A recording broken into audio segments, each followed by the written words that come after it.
देखिए first step में आपने एक प्राइमरी अमाइन को जब R इंटू एक्स के साथ ट्रीट किया तो ये सेकेंडरी अमाइन में चेंज हो जाएगा। अगर इस सेकेंडरी अमाइन को आप अगेन एक अल्काइल हैलाइड के साथ ट्रीट करोगे इसे टर्शियरी अमाइन में चेंज हो जाएगा। टर्शियरी अमाइन आपका कैसे होगा? अगर इसको अगेन आप R इंटू एक्स के साथ ट्रीट करोगे तो इससे अमोनियम साल्ट की फॉर्मेशन होंगी। अस्सलाम वालेकुम, hope so all of you are doing well. आज की इस वीडियो में इंशाल्लाह हम FNS chemistry disc preparation MCQs के पार्ट नंबर 4 को डिटेल के साथ कवर करेंगे और आज की इस वीडियो में इंशाल्लाह मैं आप लोगों के साथ केमिस्ट्री के एक इम्पॉर्टेंट चैप्टर यानी अल्काइल हैलाइड एंड अमाइंस के एमसीक्यूज डिस्कस करूंगा। सो वीडियो को स्टार्ट करने से पहले देखिए हम पूरा चैप्टर पढ़ रहे हैं, सो हमें अल्काइल हैलाइड्स और अमाइंस का पता होना चाहिए। अगर हम अल्काइल हैलाइड्स के लिए जनरल फार्मूला की बात करें तो इसका जो जनरल फार्मूला है वो है CnH2n+1n2x। एक्स किस चीज़ को रिप्रेजेंट कर रहा है? ये रिप्रेजेंट कर रहा है आपके हैलोजन को। अगर इसके लिए हम एक रिप्रेजेंटेटिव लेटर्स लेके तो हम कहते हैं कि अल्काइल हैलाइड्स को हम R×X से डिनोट करते हैं। R यहाँ पर कोई भी मिथाइल ग्रुप आके अटैच हो सकता है, कोई चेन यहाँ पर अटैच हो सकता है, और X जो है ये आपके हैलोजन है। हैलोजन जिस तरह फ्लोरीन है, क्लोरीन है, ब्रोमीन है एंड आयोडीन है। सो इसमें कोई भी इस अल्काइल ग्रुप के साथ आके अटैच हो सकता है। जिस तरह हमने अल्कोहल के अपने टाइप्स पढ़े थे, सो अल्काइल हैलाइड के भी अपने 3 टाइप्स है, primary alkyl halide, secondary alkyl halide and tertiary alkyl halide. अब मैं आपको बारी बारी समझाता हूँ कि प्राइमरी अल्काइल हैलाइड क्या है, सेकेंडरी क्या है और टर्शियरी क्या है। प्राइमरी अल्काइल हैलाइड में क्या होगा, जो CN2X है, ठीक है, ये R है ना, अगर इस हैलोजन के साथ सिर्फ और सिर्फ एक R यहाँ पर अटैच है, बकाया यहाँ पर भी हाइड्रोजन है, यहाँ पर भी हाइड्रोजन है, तो इसे हम प्राइमरी अल्काइल हैलाइड कहेंगे। अगर हम सेकेंडरी अल्काइल हैलाइड की बात करें तो सिर्फ क्या होगा, जो R होगा ये 2 हो जाएंगे, सो ये इस तरह हो जाएगा CN2X, यहाँ पर भी R और यहाँ पर भी R, तो इसे हम सेकेंडरी अल्काइल हैलाइड कहेंगे। सेम लाइक डेट अगर हम टर्शियरी अल्काइल हैलाइड की बात करें तो जो C है इसके एक साइड पर X होगा और बकाया 3 साइड पर इसका क्या होगा, अल्काइल ग्रुप होगा, तो इसको हम टर्शियरी अल्काइल हैलाइड कहेंगे। उम्मीद करता हूँ आपको अल्काइल हैलाइड समझ आ गई होंगी।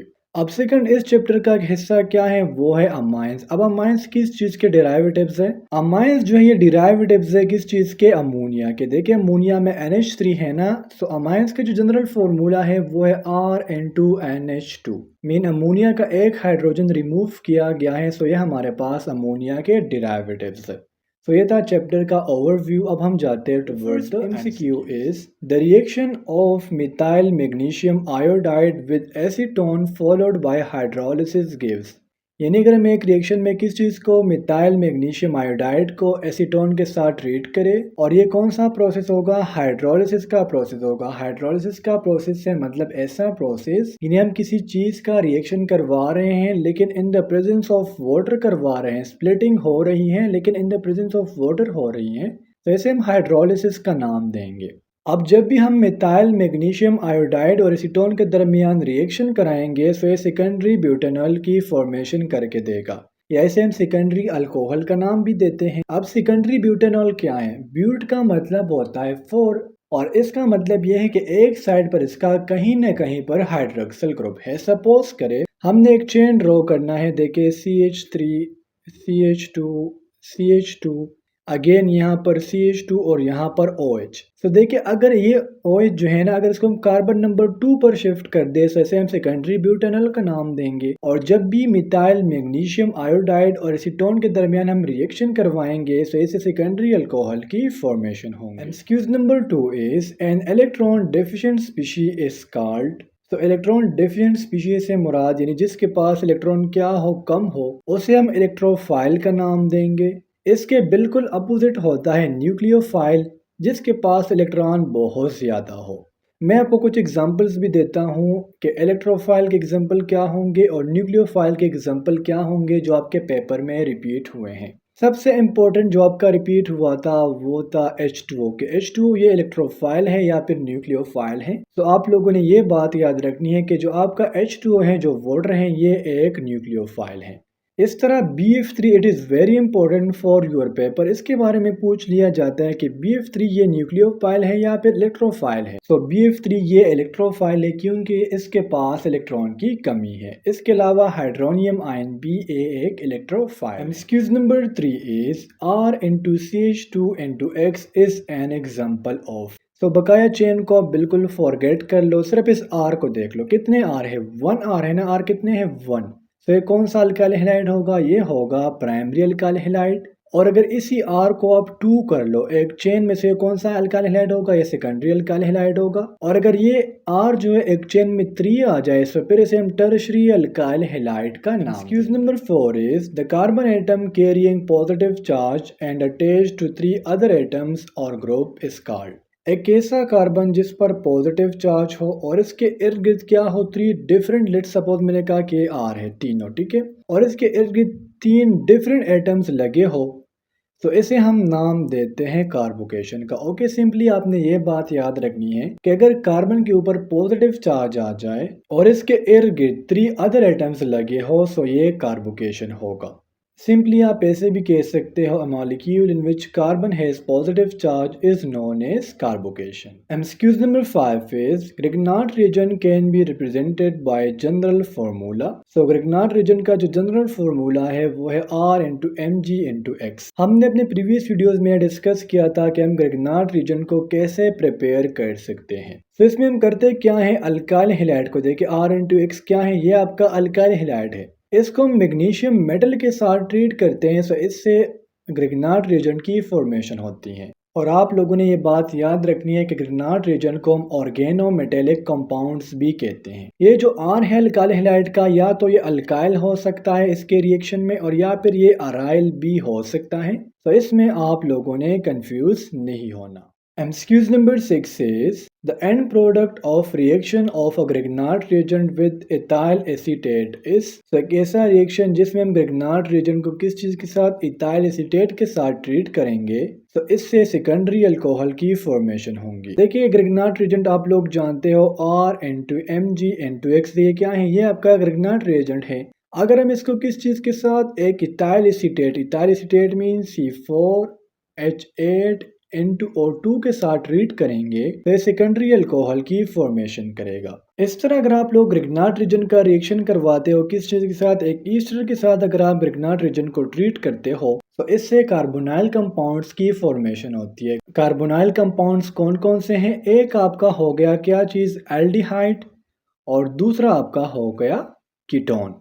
MCQ number 7 is an electron pair donor is. So एक ऐसा एटम या एक ऐसा मॉलिक्यूल जो किसी रिएक्शन में प्रोटॉन को या इलेक्ट्रॉन को क्या करे, डोनेट करे, दूसरे एटम को दे, तो इसे हम लीविस एसिड का नाम देते हैं। और एक ऐसा एटम या फिर ऐसा इलेक्ट्रॉन जो किसी रिएक्शन में क्या करे, इलेक्ट्रॉन को एक्सेप्ट करे, इसको अपने पास गेन करे, तो इसे हम नाम देंगे लीविस बेस का। एक दफ़ा फिर बता दूं, अगर किसी रिएक्शन में कोई कंपाउंड क्या कर रहा है, इलेक्ट्रॉन को डोनेट कर रहा है तो वो लीविस एसिड होगा। और अगर किसी रिएक्शन में एक एटम है या कोई कंपाउंड है जो इलेक्ट्रॉन को एक्सेप्ट कर रहा है, गेन कर रहा है, तो वो लीविस बेस होगा। Excuse number 8 is which of the following solvent is aprotic. Aprotic क्या है? एप्रोटिक ये है ऐसा सोल्यूशन जिसमें क्या हो, प्रोटॉन की कमी हो, या ऐसा सोल्यूशन या ऐसा कंपाउंड जो किसी सोल्यूशन में प्रोटॉन को क्या करे, डोनेट ना करे, तो इसे हम एप्रोटिक का नाम देते हैं। That lack acidic proton and polar is known as aprotic। अगर हम इथाइल अल्कोहल की बात करें, वाटर की बात करें या फिर फॉर्मिक एसिड की बात करें, ये तीनों आपके प्रोटिक है, यानी किसी रिएक्शन में, किसी सोल्यूशन में क्या कर सकते हैं, प्रोटॉन को डोनेट कर सकते हैं। लेकिन यहाँ पर अगर हम एसीटोन की बात करें तो ये एक प्रोटिक कंपाउंड या एक प्रोटिक सॉल्वेंट नहीं है। Excuse number 9 is ethyl magnesium bromide on treatment with CO2 and further hydrolysis gives. देखिए इथाइल मैग्नीशियम ब्रोमाइड सिंपली क्या है, ये आपका ग्रिग्नार्ड रिएजेंट है।